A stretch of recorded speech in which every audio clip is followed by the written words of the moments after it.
Hello and welcome to the Flipping and Wholesaling Houses in New York show. I am Michael Pinter, where I teach you how to start flipping or wholesaling houses in New York, or if you are already doing it, how to grow your business. So, got a question yesterday from a great guy, and his question was: we're told that we have to know our market. How do we learn, or how do we know our market? So, I'm going to tell you what I did. I'm going to tell you what I suggest you would do too. So, a couple things. First of all, I would start, when you start to know a market, start with something small, right? When I started doing this back in 2006, my whole market was Elmont. That was it, just Elmont, New York. That was the only area. So what I did is I actually looked up who the realtors were. Who I don't have access to MLS. I wasn't licensed then. I used to drive around and see names of realtors, and I'd call them and I'd say, listen, can you tell me about the area? What's good? What's not? What do things sell for? That's what I did. I spoke to realtors. Today, if you have multiple listing service access, you can really look at market share and see who the people who are really doing the most business there. You could talk to realtors. It's certainly a good place to start. Another thing you should do, in my opinion, is I would go to every open house that's there in the beginning. I go every single weekend to open houses. And I'd look at the house, I'd look at what they're selling for, and then I'd write the address down and I'd follow it. Follow it on Zillow, create a Zillow alert, see what it sells for. And you get an idea then of what the prices are in your area for different levels of finish and different parts of your area. That's what I would do. That's, to me, that's the best thing. Get into a house, see what's it going to take for a house to sell $500,000 in this area. I'd actually go and look. I look at every property. Anything that was a FSBO or for sale by owner, I'd call. I'd go and I said, can I take a look at it? I'd take a look at it. I said, what are you asking for it? What have your experiences be? Talk to realtors and find out what the story is. Right? Today, I can tell you, we're in 2021. You're going to hear things from realtors like, there's nothing for sale, there's no inventory. Right? Those are stupid things that people say. There's always something for sale, and there's always a price for it. Prices are at all-time highs. That is true.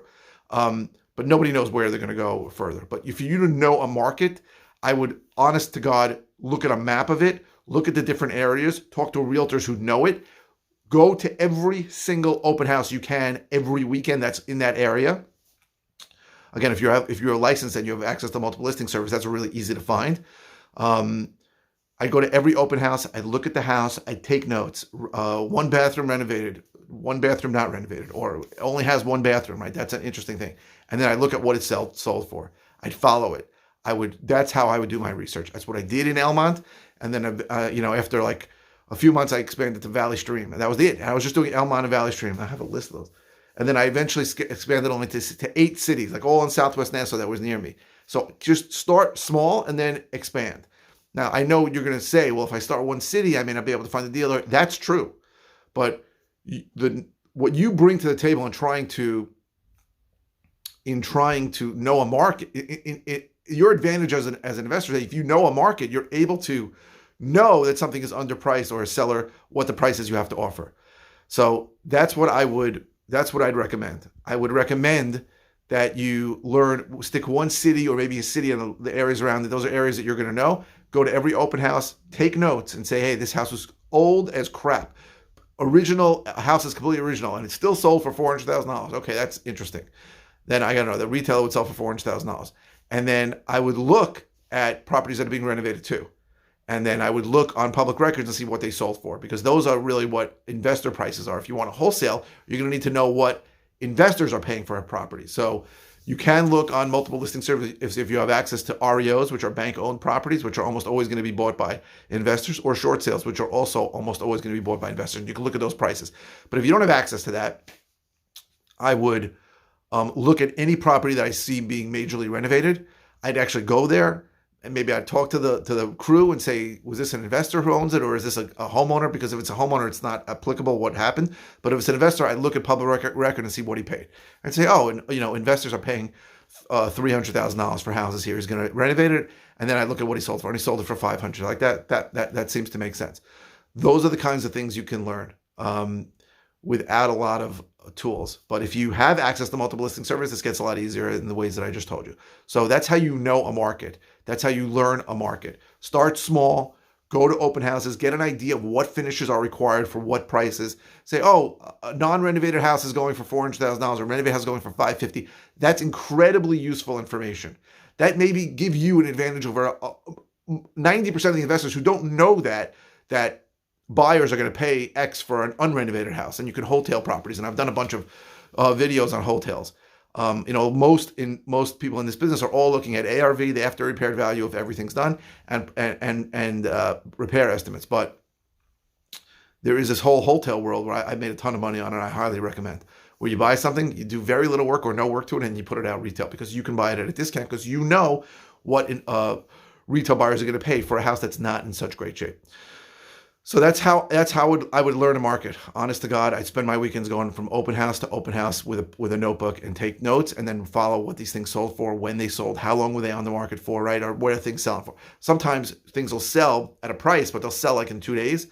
That may not indicate that it's the right price. What I see a lot, especially in today's market, is people underprice their house and then accept an offer quickly. It goes on the market for 3 days, and they take asking price or a little bit over asking, and I'm like, they could have put that out for $50,000 more. So you have to know your market. At any time I put a listing out there, anytime I make an offer on a property, I learn the market, but I'm able to learn a subset of a market very quickly looking at my screen.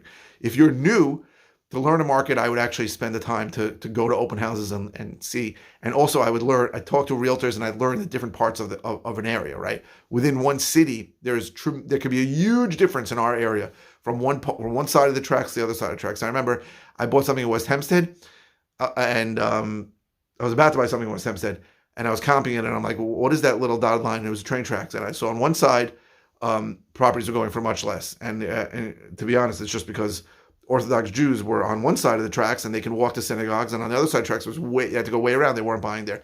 It made a difference. But those are things you need to know. And leave time to do this. Spend months if you really want to learn a market.